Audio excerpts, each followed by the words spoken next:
Dr. Gaudry, good to see you. Hi, Liz. How are you? Can you tell us what happened?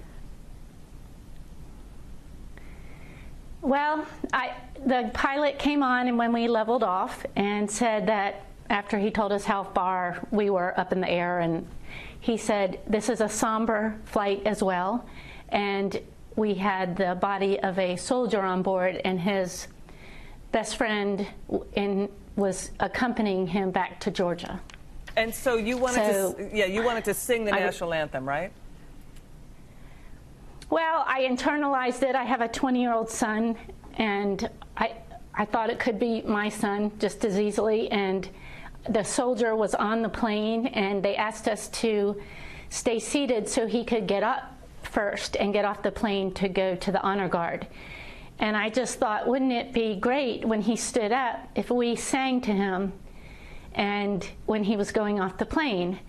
And I thought about it and thought about it, and I was in the back, and I asked the people behind me if they thought that would be okay, and everybody was fine. So I kept moving up and asking people, and it was all positive, thumbs up. Some people got tearful, so I got encouraged as I kept moving up the plane. And so there was only 2 people who were uncomfortable, and I said, okay, no problem. And I sat back down and I never got up again. And as we were descending, one of the flight attendants from up front, I had not seen before, knelt down in front of me because I was in the exit seat and there was a lot of room, and she said, "You can't do what you're doing." And I just looked at her, and she said, "It's against our company policy." And you know, I was in shock, and she said it again.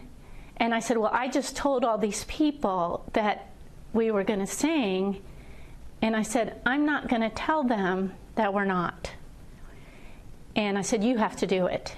And so she got on, and she said that we were going to stay in our seats and let him get off. And actually, it was a beautiful, somber event, and that was the right thing to do at that point while the honor guard was taking him off, which was the most magnificent display of patriotism I ever have seen. So, and it was appropriate to be somber at that point when they were taking him off. It doesn't sound like you were looking for attention. You're just trying to honor their moment. And here we have Delta Airlines confirming that Delta does not have a policy that stops people from singing the national anthem. And they say they reached out to you regarding the incident, right?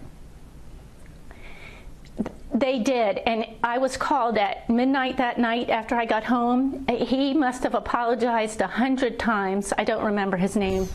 I was in bed, actually. And 100 times he said, this is not our policy, this is not our policy. And he said, you know, we honor these boys. And I said to him, it was a beautiful honor, but she told me I couldn't sing. Okay, Dr. Gaudry. Because it was against policy. Yeah, we hear you. Dr. Gaudry, thank you so much for coming on the show.